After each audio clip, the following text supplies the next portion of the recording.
Accounting friends, the ledger, the accounting ledger, it's the most important tool in an accountant's tool belt, right? But did you know there's like 19, my whole list right now is 19 apps. A whole bunch of them are like gunning for the incumbents. A few of them are on the way out and we need to be like moving on to the next platform. And there's actually a small collection here that have some promise. Because most of us, we're ready. We're ready for a new accounting ledger. The ones most are using are getting a little long in the teeth.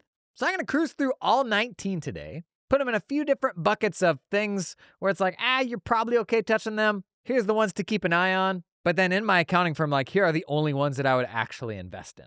Pull up a chair. There's going to be some surprises.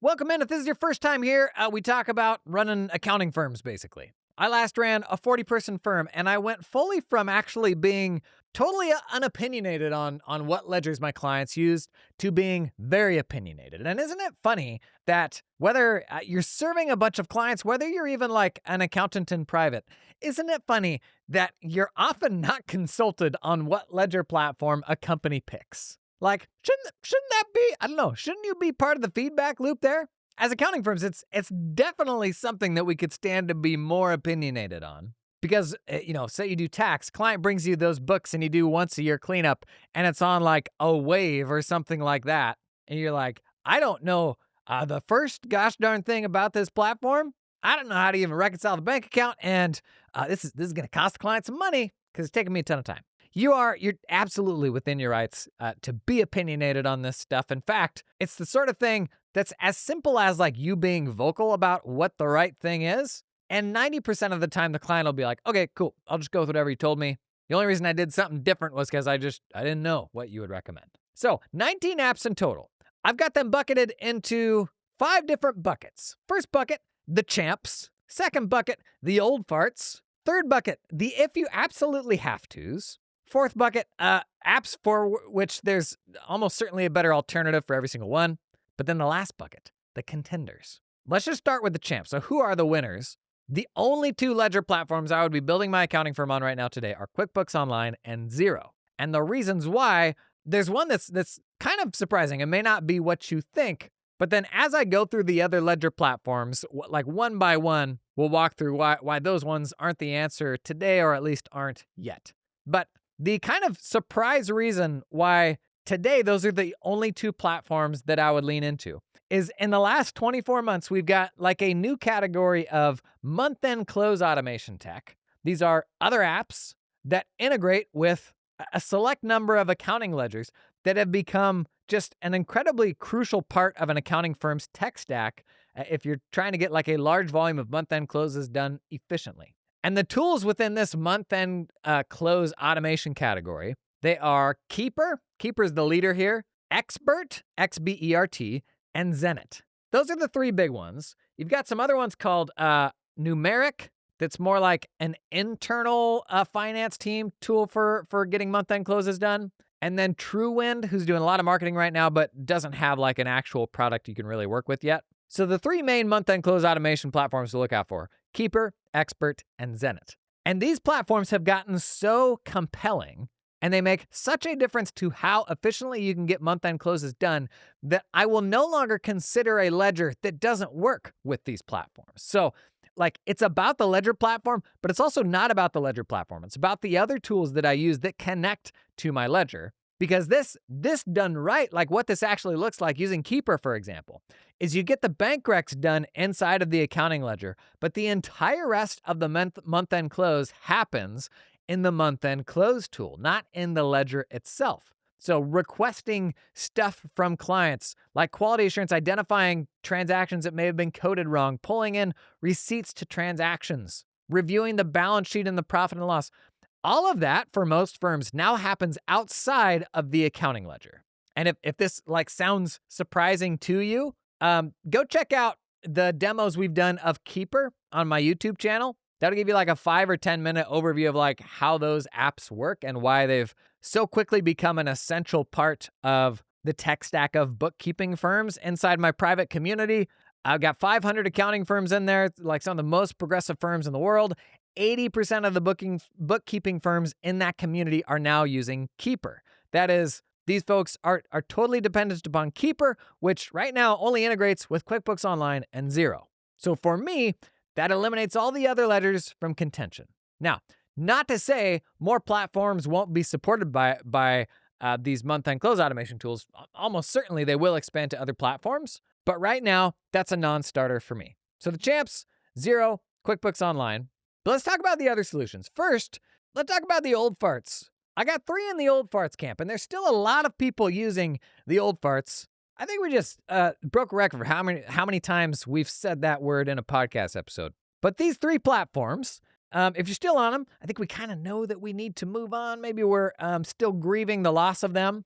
First one, Thomson Reuters Accounting CS. And there's a lot of people that use this still.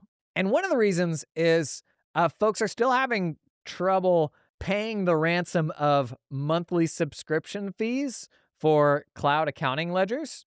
Xero has been pretty good here. They've had subscription plans. I mean, back in the day, I had Xero accounts that were like less than $5 a month. They had partner-only plan types. So like only accounting firms could actually get these plans. If you go to Xero and look at their pricing, you wouldn't see these low-cost options. But Xero's always had like very cheap options.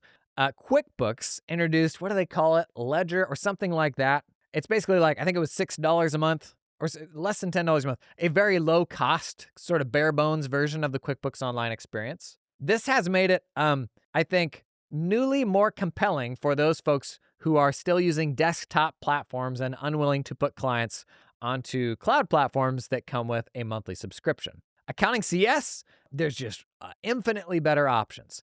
The big one in this category is QuickBooks Desktop. And this goes beyond what's the better app, this or that. I mean, as far as I'm concerned, the best all-in-one accounting ledger we've ever had, it was QuickBooks Desktop, and it's not even close. I should say, this is all through the lens of like US accountingdom.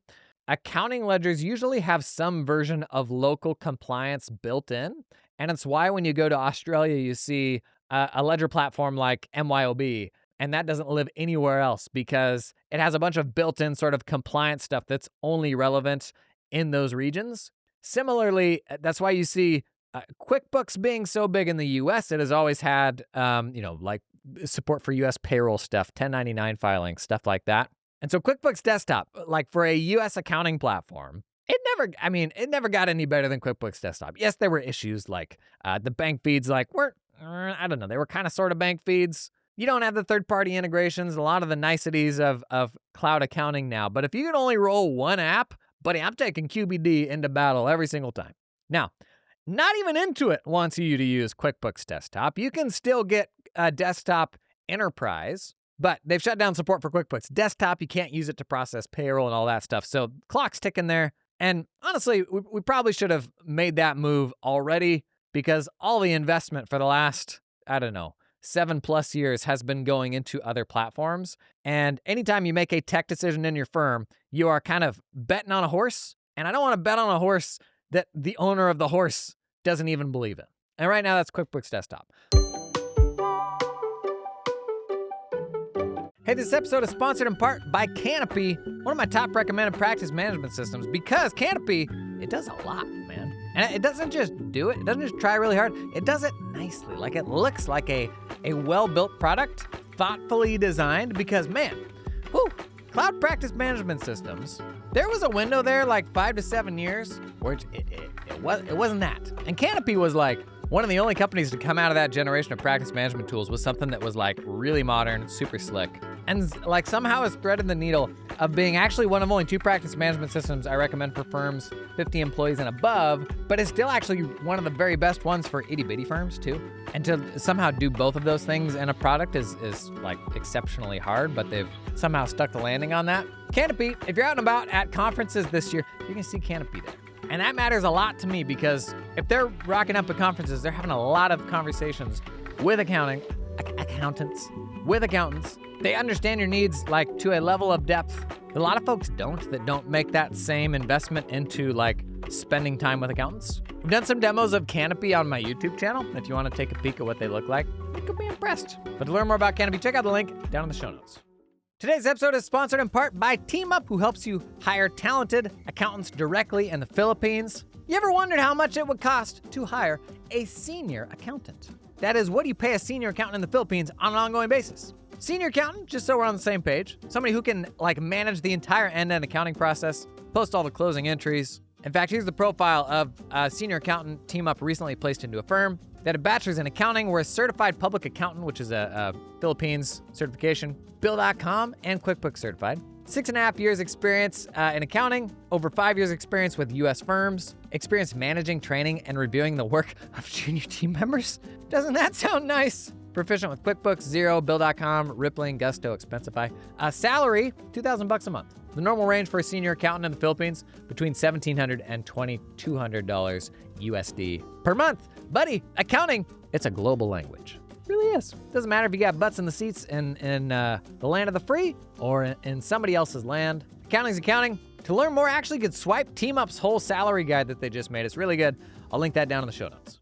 Last one in the old fart category, Sage Business Cloud Accounting / Sage 50 Cloud. They don't even know what to call it. This one's bigger in the UK than anywhere else. I still have a fond place in my heart for Mass 90. Used a lot of that in my early accounting firm days, but there's better options now. Let's jump to the if you absolutely have to category. So these are the things where it's like, I would love to avoid them at all costs, but there are situations where this may be the best option. And sometimes the pain and the cost of changing means the right platform for you is different than what it would be if you were starting out brand new tomorrow. Like there's the right answer for someone that's starting from scratch, and then there's the right answer for someone that has a whole bunch of organizational stuff on a platform already. It's not always the right move to burn all that down and switch to the better alternative, even if there is a hypothetical better alternative. So the two platforms in this category. First is NetSuite. Oh, NetSuite. Unbelievably expensive, shockingly unintuitive, and there's actually a whole category of tech now being built to extend Xero and QuickBooks Online just to avoid having to go to NetSuite. So with it, you get some stuff like works better for multi-entity, and there's just some functionality there that serves mid-market companies in a way that the players at the bottom of the market don't.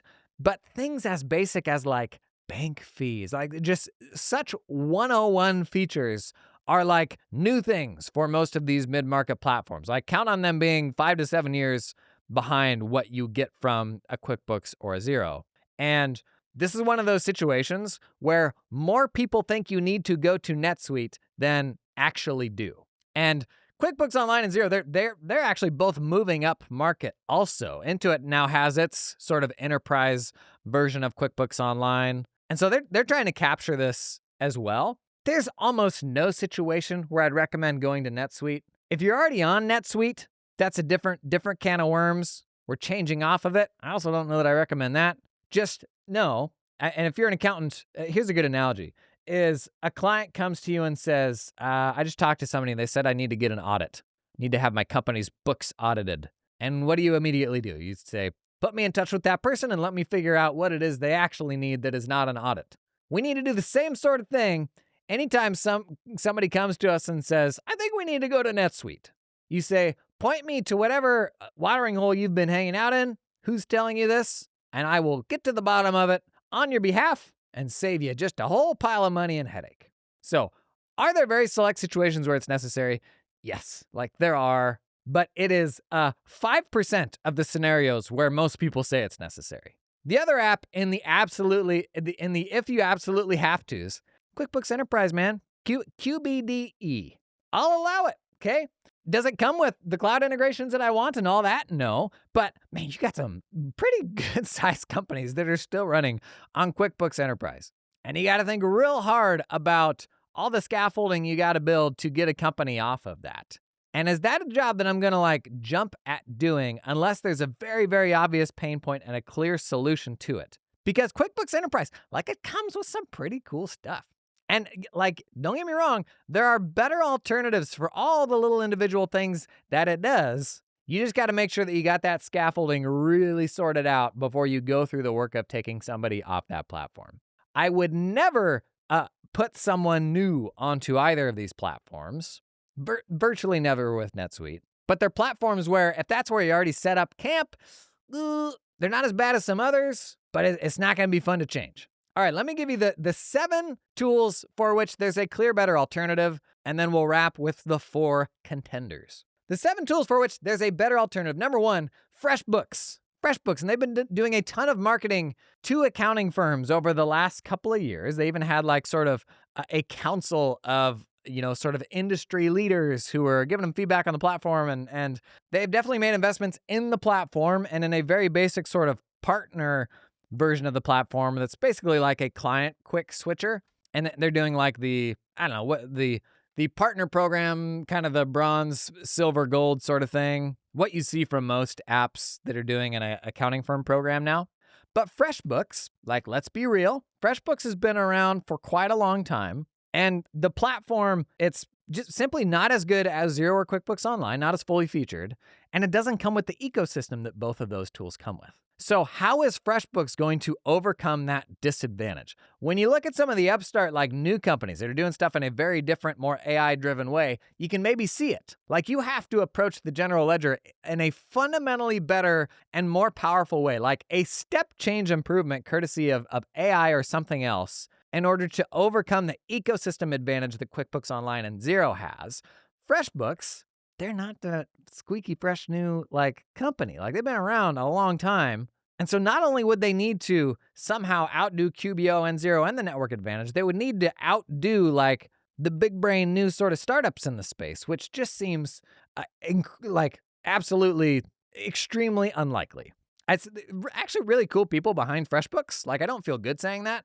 That's just the reality, the logic of my decision-making process. If I were like, am I going to put a bunch of my firm's clients on FreshBooks or not? That's why I wouldn't. Second one I've got in this category, Free Agent. And this is actually a pretty popular one in the UK, but it suffers from the whole regional compliance thing. So they've got all the regional stuff sorted out in the UK. So it's a very comprehensive platform there. It just isn't really set up for US usage. But it's an example of a new ledger player actually getting traction in a region, which us in the US, we want to see a new ledger player get traction. So seeing that happen in other regions, that's exciting.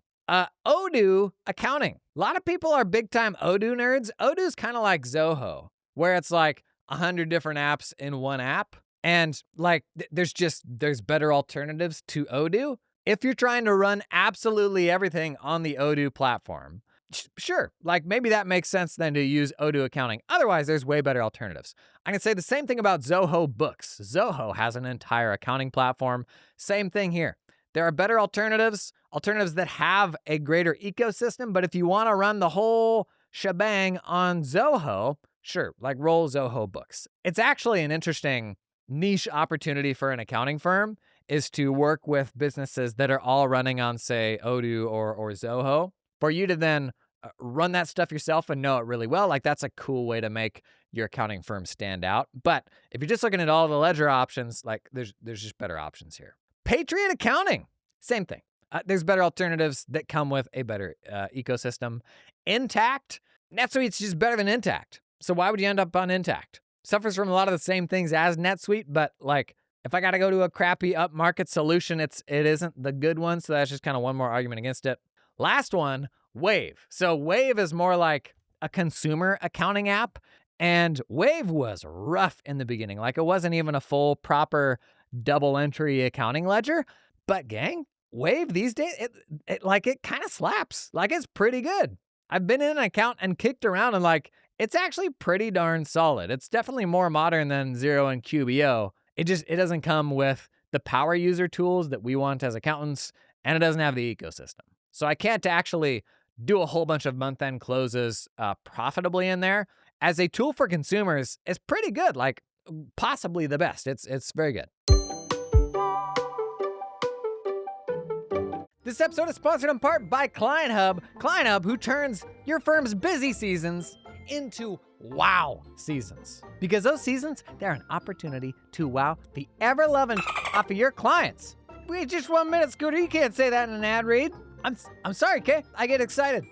Client Hub is going to wow your clients right off their socks because it is a game-changing client experience. Simple, intuitive, easy to use. Doesn't require a PhD, and goodness gracious, this practice management system's complex. It's not some like herky-jerky bolted on client portal that has like 3 options on the left-hand side, and each one you select, it looks like, I don't know, something some junior developer just made in like 25 minutes. Because let's be real, that's what a lot of client portals still look like. Can you get back to the bullet points here? Okay, one of the reasons people love Client Hub is clients just become users. Like, the design is so good, they're like, oh, I get this. It's kind of just like a 2-sided task management system. Client hops in, looks like the other tools that they use. They can see their tasks, their files, their financials. It's not hard. Mobile friendly, so they can do it on the road too. But it's intuitive, doesn't really require training, and they're gonna be like, oh, you're like a cool modern firm. Not like that last firm that I used where I logged into this thing and I'm like, Henry VIII, is that you? You know what I mean. To learn more about Client Hub, check out the link down in the show notes. Today's episode is sponsored in part by Cloud Accountant Staffing.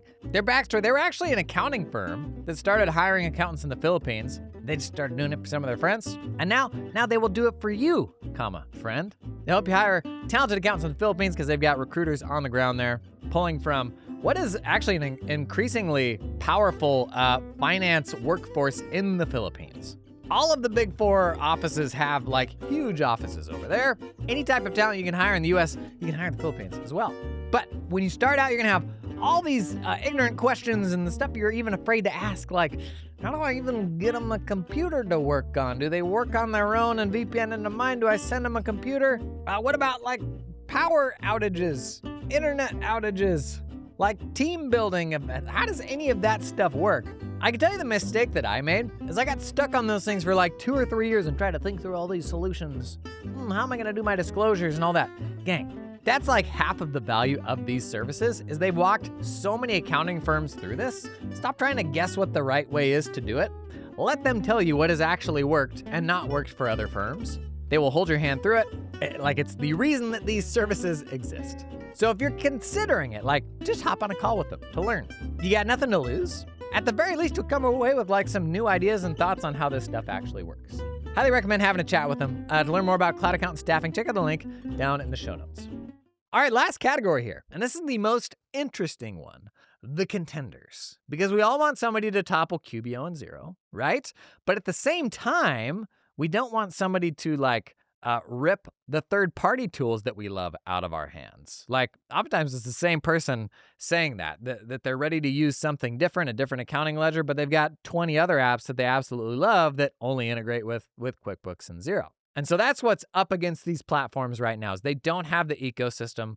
Most of them are still very early days, so like they feel a little bit basic. But let me run through them for you. Number 1 is a tool called Campfire. And they're a little hush-hush about their product and sort of like who they're great for. I know they've been shipping some cool AI stuff, but Campfire, at least right now, it's one of those apps where I'm kind of trying to listen to the community and be like, is anybody having success here? Like, is anybody kind of impressed by it? And I'm really not hearing anything much yet. And in order for it to overcome the ecosystem advantage of the incumbents, like the new things, it's got to be off the charts. It's got to be crazy good, doing things that the other ones aren't doing that's somehow saving you a humongous amount of time. I'm not seeing it yet from Campfire. Would love to see it though. They're one of they might be the newest of the 4 companies in the contenders. Second contender, company's been around a while, but just shipped a full ledger with Digits. So Digits, they've done a bunch of things. They've done bill pay, they've done uncategorized transactions, they've done quality assurance. They've got a whole bunch of things, but they finally launched a full general ledger.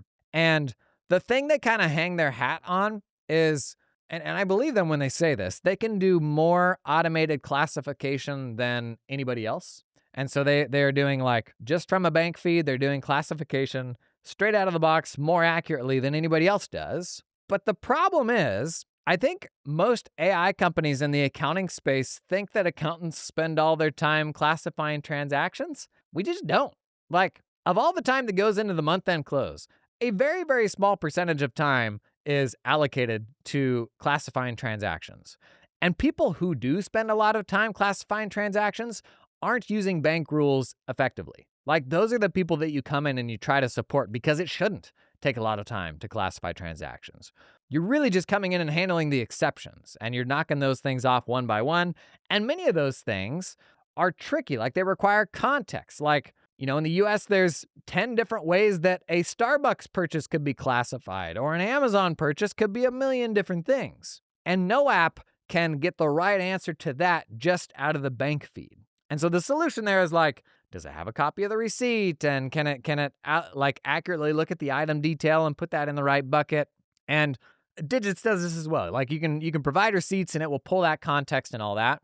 This is like less than a month old, Digits' new general ledger. It is a bunch of super big brain AI dudes, and they're good people, and I want to see them have success. But like we've been saying, it's got to somehow overcome the network advantage of the ecosystem, or they need to integrate with the month-end close automation platforms to bring that work to where accountants are already working. One of those two things has got to happen, and I haven't seen either of them happen yet. The third contender here is probably the most mature one, Puzzle. So Puzzle started out as a pretty good solution for more kind of software companies like tech startups, because it was very built around sort of the ecosystem of tools that those companies would use, like your Ramp, Mercury, Stripe, like Gusto, Rippling. As long as you were using kind of the best of breed other connected tools, it could pull all that stuff into a single platform and do it really well. Since then, they've zoomed out a bit and have gotten better at not just tech companies, but handling small businesses in like a more holistic way. And they do some cool stuff, admittedly, that Xero and QuickBooks Online don't do. But I don't know that it's like this step up. And I really don't know any firms that have made that full sale switch to Puzzle and been like, yeah, this totally unlocked something for us. I have seen a couple firms do this, but my impression is that it's more of a PR thing, because Puzzle's aligned with kind of like the tech vertical and sort of startup stuff. And if I'm going after those types of clients, then that actually may be a great reason to go to Puzzle so that I can do kind of co-marketing stuff with them and all that. But like strictly looking at that ledger, unless there's marketing upsides to that for me, I don't think it's worthwhile. At least I wouldn't say so yet. The last one of the contenders here, a platform called Soft Ledger. And they're going a little more upmarket, handling multi-entity stuff. Their marketing, it all looks very good. I've seen a couple people shout it out, but the reality is, I don't know a single person actually using this in the wild yet. Like, it all looks very impressive, but until I can actually hear from firms that have validated it and are like, yeah, this actually rocks, then I can't really give it my endorsement. If there's any that we're missing here, drop that stuff down in the comments. So these 19 apps, this is just one of the categories in this sort of app database that we just developed for accounting firms. I can link it down in the show notes. It's totally free. You can swipe it. Other categories that we've covered in there, tax prep platforms. These are US tax prep, practice management systems, tax workflow tools, close automation. We talked about that a bit. Proposal platforms. And then now we're getting into like software tools to deliver specific service lines. So the first one that we just published was around payroll, 19 payroll apps, and whether I recommend them or whether I don't. Like, that's the real value of this. It's not just a roundup of apps. It's like all of my commentary on these apps and why I do or don't recommend them. We're going to keep building on this, and I'd love to hear from you what app categories you would like to see here. We're looking at stuff like tax planning apps, receipt management, reporting, bill pay, spend management, because like building your app stack and choosing what apps to use with clients, I still remember what for me were like my dark days before I had a network online and had found thought leadership content around accounting firm running. Picking apps to use, like, that was really, really hard, because the only people I could talk to about what to use or not were salespeople.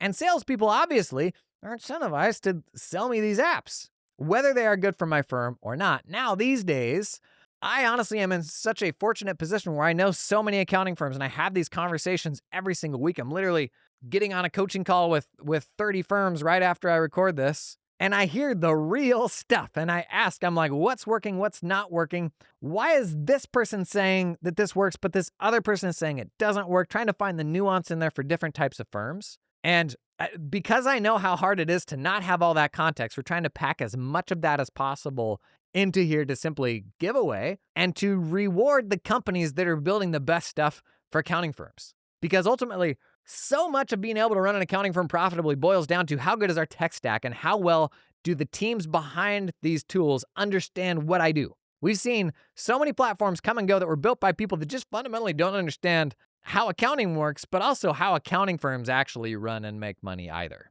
And so if this can send a bunch of people to the right tools, if it can save you having to zigzag from choosing the wrong platforms like I did, wasted 3 years going down the path of the wrong practice management system, I like the more transparent this decision-making information can be, the better. And if there's anything wrong in here, man, I want to hear that. If you have a bad experience with the tool, tell me about it. Since I put this out, I've gotten a ton more feedback. I've actually changed some of these recommendations in the notes in here because I'm like, oh, I've heard that this tool is like kind of been rough the last 6 months. Like support's not going great. That's now part of like the information here. So that before you go into buying something, you know what you're getting into. And the salesperson, like, they're not going to tell you that. So swipe that if you haven't yet. We may do some other podcasts on like specific categories and who are the winners and losers in those categories, especially right now as it's kind of tech selection season for firms.